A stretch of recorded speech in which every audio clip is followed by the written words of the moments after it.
3 days బాగా జరిగిన prayers. దీనికోసం మా అయ్యగారు ఫాస్ట్ అయ్య గారు చాలా కష్టపడ్డారు. అయితే ఇంకా అసలు డే అండ్ నైట్ అదే 3 days ప్రేయర్ గురించి చాలా ప్రేయర్ చేశారు. కానీ సక్సెస్ఫుల్గా జరిగింది అనుకుంటున్నాను నేను. దాన్ని బట్టి దేవునికి స్తోత్రం. చాలామంది మా పిల్లల గురించి కొంచెం డౌట్ ఉండొచ్చు. పిల్లలకి ప్రాబ్లం ఉంది కదా, దాని గురించి నేను చెప్పాలనుకుంటున్నాను. నా లైఫ్ క్రిస్టియన్ నుంచి స్పిరిచువల్ లైఫ్ ఎట్లా లైఫ్ ముందుకు సాగిందో దాని గురించి చెప్పాలని ఇష్టపడుతున్నాను నేను. మా ఇంట్లో పెద్దదాన్ని, మా బాబాయ్లందరూ 6. ఆయన అందరూ ఆ మగ పిల్లలు, నేను ఆడపిల్లని. ఫస్ట్ చాలా బాగా చూసుకున్నాను. ఫస్ట్ వీక్ చాలా సాఫ్ట్, అందుకే మా ఇంట్లో నన్ను చాలా ప్రేమించాను. నేను మా చెల్లి కన్నా చాలా వీక్, ఆమె చాలా స్ట్రాంగ్. అట్లా ఉన్నాము. కానీ పెళ్ళైనాక మాది లవ్ మ్యారేజ్. నా భర్త కూడా చాలా బాగా చూసుకున్నాను. ఒక రకంగా చెప్పాలంటే నాకేం కొదువలేదు, అన్నీ ఉన్నాయి. అడగకముందే నా భర్తని తెచ్చిపెట్టాను నా కాళ్ళ దగ్గర. అంత బాగా చూసుకునేవాడు. ఇంకా నేను అంటే ప్రేయర్లో ఉన్నాము లేదని కాదు, కానీ అంత స్పిరిచువల్గా కాదు. అప్పుడు పిల్లలు మాకు 3 years అయినా పిల్లలు లేరు. పిల్లలు ప్రేయర్ చేసాం, చాలా ప్రేయర్ చేసుకున్నాం. కానీ కొంచెం లేట్ మాకు పిల్లలు. మెడిసిన్స్ చాలా వాడినాక పిల్లలు కలిగారు మాకు. పాప పుట్టింది. పాప పుట్టిన ఒక 15 daysకి పాపకి ఫిట్స్ వచ్చింది. అంటే పాప బై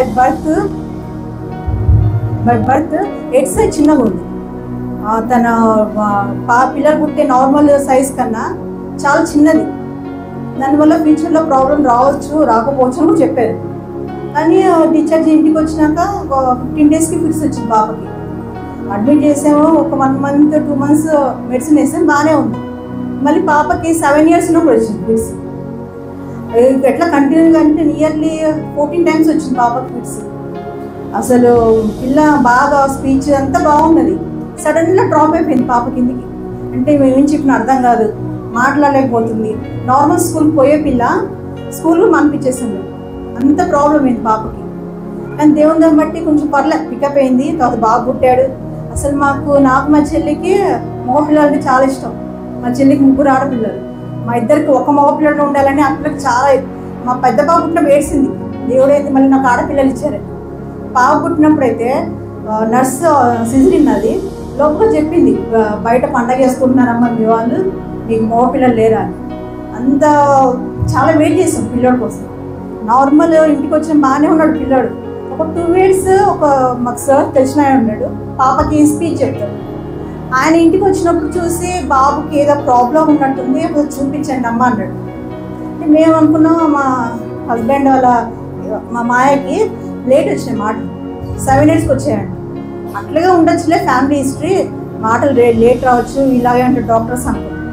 కానీ ఎందుకని మంచిగానే స్పీచ్కి జాయిన్ చేసాం, కంటిన్యూగా పంపిస్తున్నాం. కానీ 4 years 5 years, ఇప్పుడు బాబుకి 10 years మాటలు రావట్లేదు. కానీ ఒక 2 years బ్యాక్ బాబుకి ఫిట్స్ వచ్చింది. మేమైతే తట్టుకోలేకపోయినాం. మాకు పిల్లలు ఇచ్చింది లేట్. పెద్ద పాపకేమో ఇట్లా, రెండో బాబుకి మగ పిల్లాడు అంటే సంతోషం లేకుండా మనకు మాటలు రావు. ఏదో ఉన్నాడు కదా అంటే ఫిట్స్. ఇంకా అసలు నేను నా భర్త చాలా ఏడ్చాం. ఏం తండ్రి మాకు ఇలాంటి పిల్లలు ఇచ్చావు, ఏం తప్పు చేసాము, మాకే ఎందుకు ఇలా కలిగించావు పిల్లలు అని చాలా ఏడ్చాం. అప్పుడు మా పాస్టర్ గారు మైకల్ అంకల్ ఆయన రిక్వెస్ట్ చేసాం, కొంచెం ప్రేయర్ పెట్టండి ఇంట్లో, మేమందరం ఫాస్టింగ్ ఉంటాం అని. మా పెద్దల కాడి నుంచి మా డాడీ మమ్మీ ఏజ్ వాళ్ళు, మా చిన్న పిల్లలు, మా జాను అందరు ఫాస్టింగ్ చేశారు మా కొడుకు కోసం. 4 days కంటిన్యూ ఫాస్టింగ్ చేశాం. 4 days అయినాక పిల్లాడు బాగున్నాడు. ఇప్పటివరకు ఏ ఫిట్స్ లేదు. ఆ ప్రేయర్లో మాకు దేవుడు జయం కలిగించాడు. అప్పుడు ఒక నమ్మకం. అప్పుడు నా జీవితంలో నేను ఫస్ట్ చూసిన ఒక టేస్ట్ అది దేవుని గురించి. ఆయన అంత డీప్గా ప్రేయర్ లేని ఉండే కొంచెం వాక్యం వింటున్నాను అన్నీ. ఇప్పుడు ఏది పని చేసుకుంటున్నా వాక్యం వింటా పని చేసుకుంటాను, అట్లా వేరే ఏం టైంపాస్ చేయరు. కానీ ఒక 1 year బ్యాక్ మా జెసికా అలాంటి 2 పిల్లలు చనిపోయారు. వాళ్ళు నార్మల్గా ఉన్నారు, స్కూల్కి వెళ్ళి కాలేజ్ కూడా బాగా ఫస్ట్ ర్యాంక్ అంట. పాప నార్మల్ ఉంది, పాపం 24 years 25 years అనుకుంటా. సడన్గా చనిపోయింది అమ్మాయి.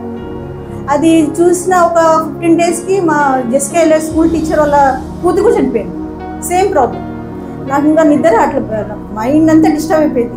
ఏమో నా కూతురు బాగుందని నేను అనుకున్నా కదా, ఇట్లా అవుతుంది ఏంది, 2 పిల్లలు చనిపోయారు, నా కూతురికి ఏమైద్దో అని ఇద్దరు ఉండేది కాదు. ఇప్పుడు టెన్షన్. ఈయన స్ట్రాంగ్ ఉండేవాడు, దేవుడు ఉన్నాడు, దేవుడు మనకు గెలిపేస్తారంటే. కానీ మన మదర్ కదా, మన ఫ్యూచర్ ఎట్లా ఉంటుందో తెలియదు. ఒకరోజు సండే ఇట్లా చర్చికి వెళ్దామని పొద్దుంటే బ్రేక్ఫాస్ట్ చేస్తా వాక్యం పెట్టుకున్నాను. ఆయన గుంటూరు, ఆయన నయీమే డేవిడ్ అని, ఆయన వాక్యాలు ఎక్కువ ఉంటారు. ఆయన చెప్తున్నాడు, మీ ప్రాబ్లమ్స్ ఏది ఉన్నా కూడా ఫాస్టింగ్లో మీరు జయించగలరు అని చెప్పాడు. నాకు మనసులో తట్టింది. నాకున్న ప్రాబ్లం నా పిల్లలు, నాకు అన్నీ ఉన్నాయి, దేవుడు అన్నీ ఇచ్చాడు. కానీ నాకు ప్రాబ్లం ఏంటి, నా పిల్లలు. వాళ్ళ కోసం నేను ఫాస్టింగ్ చేయలేనా అని ఒక 40 days కంటిన్యూగా చేసాను ఫాస్టింగ్. దాంట్లో దేవుడు అసలు పిల్లలిద్దరిని ఎంత బాగా విడుదల చేశాడంటే, పాపకి డాక్టర్ ఏం చెప్పాడు అంటే, మైండ్ చిన్నది కదా, బ్రెయిన్ గ్రోత్ లేదు, సరిగ్గా అందరిలా యాక్టివిటీ చేయలేదు. కానీ ఇప్పుడు పిల్ల పాటలు పాడుతుంది, అన్ని నార్మల్, ఒక స్టడీస్ తప్ప. స్టడీస్ ఒకటి కొంచెం స్లోగా ఉంది పాప అంతే, కానీ అన్నింటిలో నార్మల్. ఇంకా బాబు విషయంకి వస్తే వాడికి మాటలు రావనే కానీ వాడు ఎంత ప్రేయర్ అంటే ఇంట్రెస్ట్ అంటే, వాళ్ళ డాడీ బెడ్ మీదకి వస్తే ప్రేయర్ చేయని ఫస్ట్ చేసి తల మీద పెట్టుకుంటాడు. అంటే ఆ పిల్లోడికి అంత తెలుస్తుంది ప్రేయర్ అంటే ఏంటిదో. లోకం తెలియదు, వాళ్ళ మమ్మీ డాడీ అని కూడా గుర్తుపడతలేదు, తెలియదు. కానీ దేవుడు అంటే తెలుసు ఆ పిల్లోడికి. అంటే అది ఎట్లాగా, మా ప్రేయర్ వల్ల మమ్మల్ని చూసి వాడి ఇది పోల్చుకుంటున్నాడు. ప్రేయర్ చేస్తే ఒకటి ఇది ఉంటుంది. అట్లా మా స్పిరిచువల్ లైఫ్లో చాలా చూసామండి. నేను ఇప్పుడు అని చెప్తాను, దేవుడు నాకు ఎందుకు ఇళ్ళని పిల్లలు ఇచ్చారంటే అది నా మంచి కోసం. ఒకళ్ళు దేవుడు అలాంటి పిల్లలు ఇవ్వకపోతే నేను స్పిరిచువల్గా గ్రోత్ అయ్యేదని కాదు, మేము సేవలో వచ్చేవాళ్ళం కాదు. ఒక లెగ్లెన్సీ ఉండేది, దేవుడు నాకు ఏమి ఇచ్చారులే అట్లా ఉండేదేమో. కానీ ఇప్పుడు నేను గర్వంగా చెప్తాను, దేవుడు నన్ను ప్రేమించాడు, అందుకే నాకు ఇలాంటి పిల్లలు ఇచ్చాడు. ఎందుకంటే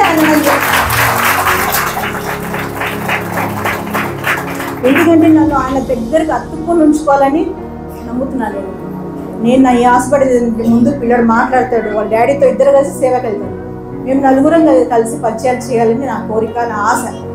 ఇక్కడికున్న తల్లులు అందరికీ అదే చెప్తాను, పిల్లలకి ఏ ప్రాబ్లం వచ్చినా కూడా మీరు చేయాల్సింది ఫస్ట్ ప్రేయర్. అదొకటి. ఇంకోటి ఏంటంటే, పిల్లలకి మనము డాక్టర్స్, ఇంజనీర్స్ అయ్యి కాదని చేపించేది. మన తల్లులుగా ఒక రెస్పాన్సిబిలిటీ ఏంటి, పిల్లల ఫ్యూచర్ కావటం.